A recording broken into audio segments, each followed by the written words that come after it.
Picking up where we left off with The Wizard and the Hopping Pot, Part 2. "Be still! Be silent!" shrieked the wizard.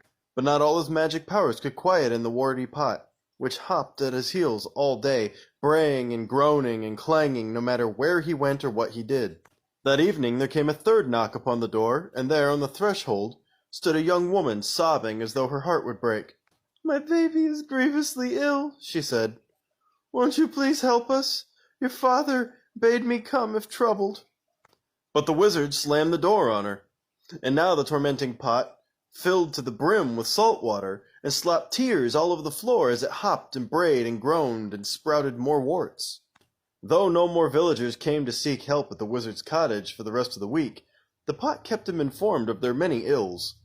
Within a few days it was not only braying and groaning and slopping and hopping and sprouting warts, it was also choking and retching, crying like a baby, whining like a dog, and spewing out bad cheese and sour milk and a plague of hungry slugs.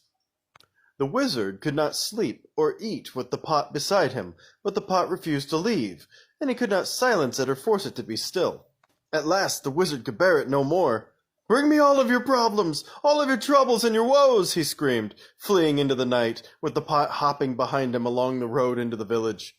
"Come, let me cure you, mend you, and comfort you. I have my father's cooking pot, and I shall make you well." And with the foul pot still bounding along behind him, he ran up the street, casting spells in every direction.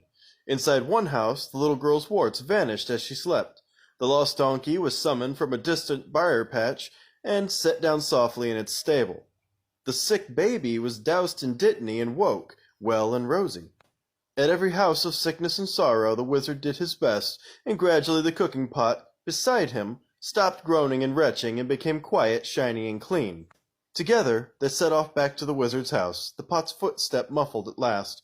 But from that day forward the wizard helped the villagers like his father before him, lest the pot cast off its slipper and begin to hop once more.